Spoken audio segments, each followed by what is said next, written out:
स्वागत है मेरे YouTube चैनल में। आज हम बनाने जा रहे हैं वेज कबाब पराठा। तो चलिए हम स्टार्ट करते हैं अपना वीडियो।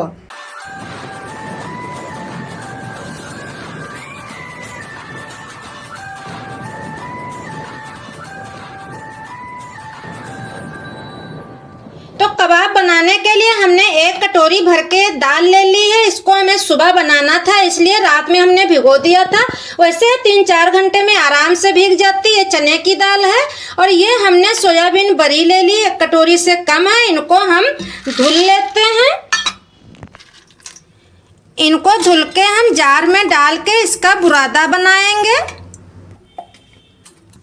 तो इसका हमने बुरादा बना लिया। वैसे इसका बनाया भी आता है। हमारे पास ये बड़ी थी, बड़ी चाहे छोटी हो चाहे बड़ी हो, दोनों से बन जाता है। इसको हमने कटोरे में निकाल लिया है। इसी में दाल हमको मिक्स कर लेना है। वैसे डायरेक्ट अगर समूची सोयाबीन बड़ी डाल दें तब भी कोई दिक्कत नहीं, लेकिन उसमें ये होता है वो मुलायम हो जाती है, तो बढ़िया इसका कबाब बनाने में डो अच्छे से मिक्स नहीं होता है। अब इधर कुकर रख दिया, इसमें थोड़ा सा तेल डाल दिया है। तेल गरम हो गया है, इसमें थोड़ी सी हींग डाल देंगे। अब ये मसाले हैं, जीरा है, 1 इलायची है और 2 टुकड़े दालचीनी के, इसको इसी में डाल देंगे। अब ये डाल देंगे दाल और ये जो सोयाबीन बड़ी का बुरादा एक ही में इसको डाल देंगे।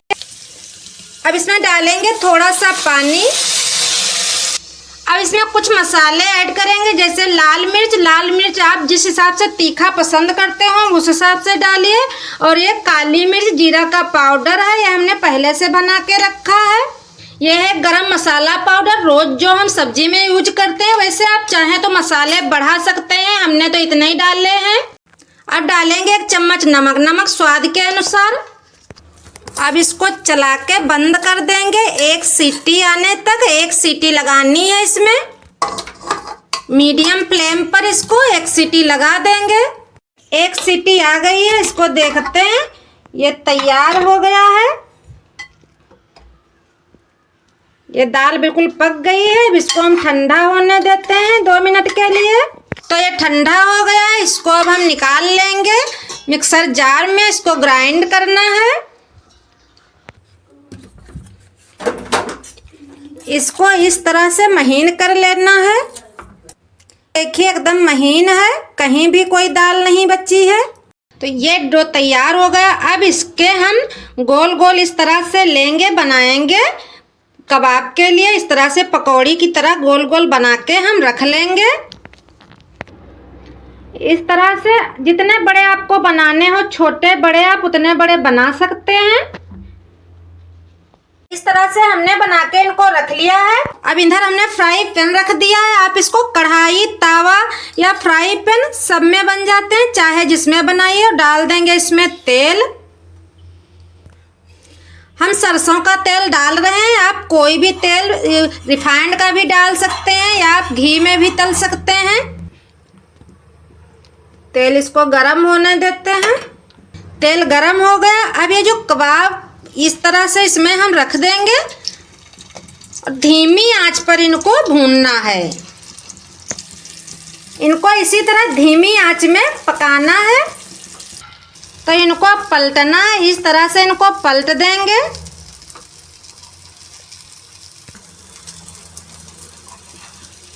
इसी तरह से इनको पलट के इधर भी पका लेंगे। अब इनको इधर भी पका लेंगे इसी तरह से धीमी आंच में। तो अब सारे कबाब बनके तैयार हो गए, हमने तल के रख लिए हैं। अब चलते हैं पराठे की तरफ, उसकी तैयारी करते हैं। ये मैदा यह है, लगभग 400 ग्राम है।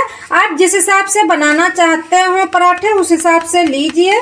इसमें हमने नमक 1 चम्मच डाल दिया है। नमक बहुत ज़्यादा नहीं, हल्का ही थोड़ा रखना चाहिए। अब इसको मिलाकर थोड़ा थोड़ा पानी डालकर, जैसे नॉर्मल आटा गूथा जाता है इसी तरह इसको गूथ लेना है। ना ज़्यादा टाइट रखा जाता है ना ज़्यादा मुलायम, बस जिस तरह से चपाती आपकी बेलते हुए बन जाए। तो इस तरह से डो बना के तैयार कर लिया। इसको 2 मिनट के लिए रख देते हैं। अब इस तरह हम बना लेंगे पराठे के लिए लोइयाँ। तो हमने 2-4 लोइयाँ बना के रख ली है। अब इसको बनाते हैं।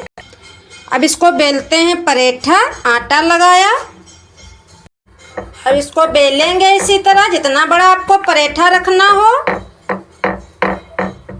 इस तरह से हमने इसको पराठा रोटी की तरह बेल लिया है। ना ज़्यादा मोटा करना है, ना ज़्यादा पतला, मीडियम रखना। इसी तरह हमने बेल के एक डाल लिया और इसी तरह 2-3 बेल लेंगे, क्योंकि फटाफट ये बनने लगते हैं। अगर कई लोग खाने वाले हैं तो फिर जल्दी से तैयार नहीं हो पाते हैं, इसलिए हमने कई बेल के डाल लिया है। अब इस पर लगाएंगे तेल, फिर डालेंगे इस पर पराठा, इस पर पलट देंगे इस तरह। अब इधर को फिर हल्का पका के फिर पलट लिया है। अब इस पे फिर उसी तरह, अब इस पे हम लगा रहे हैं चिल्ली सॉस। हमने बताया है आपको जो पसंद हो, चिल्ली सॉस, टमाटो सॉस, आप वो लगाइए। इस पे फिर रखेंगे कबाब, इस तरह से फोड़ के फिर उसी तरह करेंगे।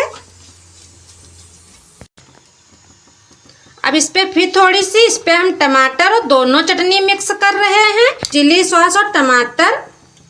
अब इस पे फिर प्याज डालेंगे, इसी तरह इसको फिर मोड़ लेना है। इसको इस तरह से रोल कर लेंगे। आप टिश्यू पेपर या पेपर किसी में भी कर दीजिए।